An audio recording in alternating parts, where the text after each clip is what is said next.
Assalamualaikum warahmatullahi wabarakatuh. Para pemirsa Padang TV yang berbahagia, pada siang hari ini beberapa hal yang perlu kami sampaikan sehubungan adanya COVID positif di Kota Padang Panjang pagi hari tadi hingga hari ini yang keterangannya ditunggu oleh masyarakat.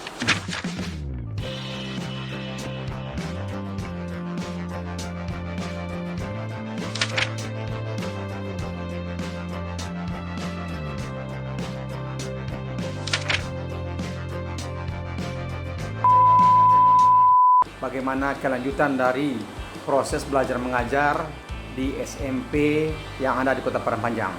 Dan untuk selanjutnya, mari kita dengarkan beberapa keterangan dari Kepala Dinas Pendidikan Kota Padang Panjang, Bapak Muhammad Ali Tabrani. Kepada Bapak kami persilakan. Assalamualaikum warahmatullahi wabarakatuh. Para pemirsa yang menghormati, sebagaimana yang sudah diputuskan oleh pemerintahan Kota Padang Panjang untuk SMP khususnya SMP negeri di Kota Padang Panjang, sudah diputuskan bahwasanya mulai dari tanggal 13 kemarin 13 Agustus kita sudah melaksanakan pembelajaran tatap muka untuk sekolah-sekolah tersebut. Nah, ini dilakukan karena berdasarkan adanya kebijakan pemerintah yang terkait dengan telah dibolehkannya daerah-daerah yang berada di zona hijau dan kuning untuk melakukan pembelajaran tatap muka. Nah, rujukannya adalah kebijakan pemerintah di masa COVID-19 ini. Boleh dikatakan kebijakan ini merupakan sebagai perubahan dari keputusan SKB 4 Menteri. Dalamnya dinyatakan salah satu lembaran dinyatakan bahwasanya untuk daerah yang berada di zona hijau dan kuning sudah dibolehkan untuk melakukan pembelajaran tatap muka. Nah, inilah yang menjadi dasar bagi pemerintahan Kota Padang Panjang untuk melaksanakan pembelajaran tatap muka. Alhamdulillah, walaupun di dalam keputusan tersebut tidak dituntut semua guru-guru dan siswa untuk melakukan tes swab sebelum melaksanakan pembelajaran, tetapi atas kebijakan pemerintahan kota, kita di Kota Padang Panjang sudah melakukan swab terhadap semua guru-guru yang melakukan pembelajaran tatap muka tersebut, khususnya guru-guru yang berada di sekolah negeri dan beberapa sekolah swasta. Dan ternyata setelah pembelajaran dilaksanakan dengan tatap muka pada hari Kamis dengan protokol kesehatan yang sangat ketat, dengan melibatkan berbagai unsur untuk mengontrol pelaksanaannya, dari Satpol PP, Perhubungan, Pemerintahan, Bapak Asisten, Bapak Staf Ahli, dan Bapak kita dari pemerintahan, termasuk juga Bapak Wali Kota, Bapak Wakil Wali Kota kita, turun ke lapangan untuk melihat memang pertama, sekolah-sekolah kita sudah siap untuk melaksanakan pembelajaran tatap muka. Yang kedua, dari hasil pelaksanaan di hari pertama juga dilakukan pemantauan. Alhamdulillah, apa-apa yang menjadi protokol kesehatan itu sudah dilakukan oleh guru-guru kita. Nah, ternyata ada informasi yang terbaru. Pagi hari ini dari hasil tes swab yang dilakukan pada hari Senin dan beberapa orang di hari Selasa, semua guru-guru kita hasil tes swab yang hari Senin yang sudah keluar hasilnya dinyatakan negatif semuanya. Hanya saja ada beberapa orang guru kita yang jumlahnya cukup banyak di hari pertama belum melaksanakan tes swab karena merasa takut dan sebagainya. Maka bagi kawan-kawan guru yang belum melaksanakan tes swab, dilakukan tes swab di hari kedua. Nah, dari hasil tes kedua yang diperoleh data tadi pagi, ternyata ada 4 orang guru kita dari SMP 4 dinyatakan positif. Dan setelah kami telusuri, dari 4 orang tersebut 1 orang perempuan dan 3 orang laki-laki Yang satu orang perempuan semenjak hari pertama sekolah setelah diswab memang tidak masuk ke sekolah, dirawat di rumah. Dan yang 3 orang guru, laki-laki, 1 pegawai perpustakaan, yang 2 guru mata pelajaran. Dari hasil diskusi kami dengan guru yang terkait, tadi pagi guru tersebut memang sudah masuk kelas melakukan pembelajaran, tetapi tidak melakukan kontak dengan seorang pun siswa, karena memang protokolnya sudah disampaikan seperti itu, dan guru tersebut di dalam melaksanakan pembelajaran sesuai dengan protokol kesehatan. Nah, kemudian di samping itu juga ada 2 orang lagi guru kita dari SMP 3, yang mana guru ini adalah guru praktek lapangan dari UNP. Guru ini juga dilakukan tes swab di hari kedua, karena di hari pertama guru tersebut belum hadir ke sekolah. Nah, dan ternyata guru yang 2 orang tersebut, perempuan keduanya, adalah warga masyarakat Parangpanjang juga dari UNP, ternyata hasil positif.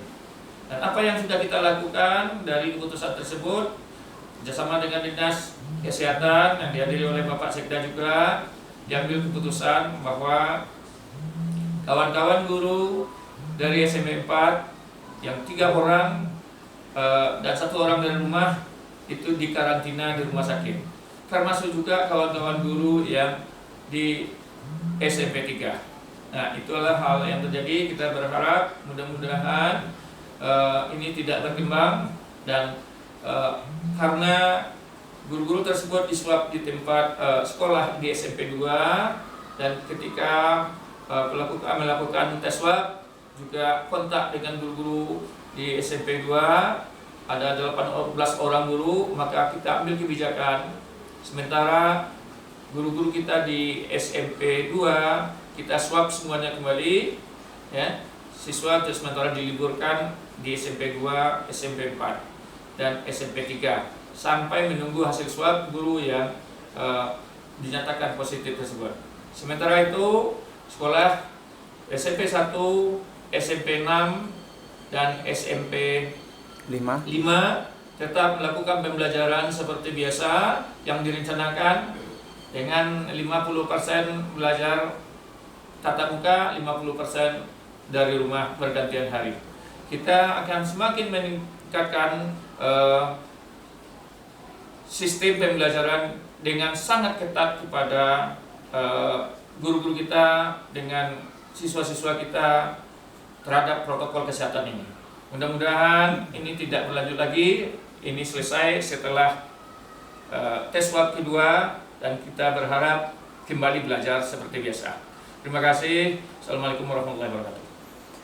Demikian tadi para pemirsa sudah dijelaskan oleh Bapak Ali Tabrani selaku Kepala Dinas Pendidikan Kota Parangpanjang bahwa yang di SMP 4 itu yang kena ada 4 orang, 1 perempuan, dan perempuan ini sejak diswab dia tidak masuk sekolah lagi. Kemudian yang satunya adalah pegawai perpustakaan, jelas tidak bersentuhan dengan siswa. Karena siswa juga tidak boleh ke perpustakaan, dia tidak boleh meninggalkan kelas. Kemudian guru yang mengajar 2 lagi itu dia memang datang untuk mengajar, tetapi tidak ada bersentuhan kontak fisik dengan siswa.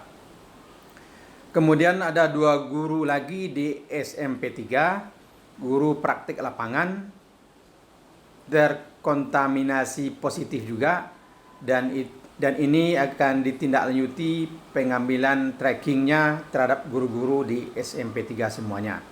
Dan beliau sebutkan tadi, dengan kejadian yang ada pada hari ini, untuk SMP 4, SMP 3 dan SMP 2 itu diliburkan atau tidak mengikuti proses belajar mengajar tatap muka untuk beberapa waktu ke depan.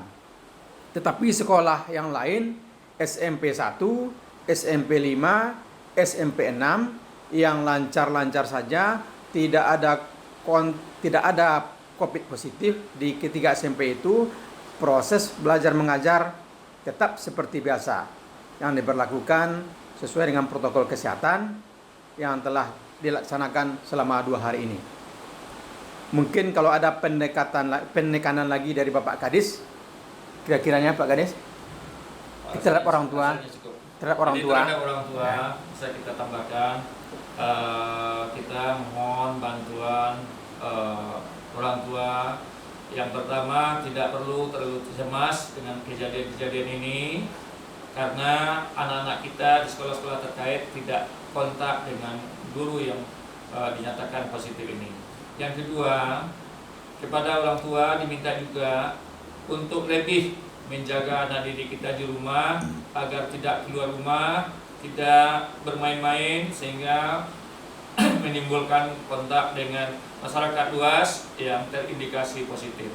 Yang ketiga, kepada orang tua kami yang wali murid di SMP yang masih tetap belajar tatap muka, tetap jalankan protokol kesehatan sebagaimana yang sudah diinformasikan oleh pihak sekolah.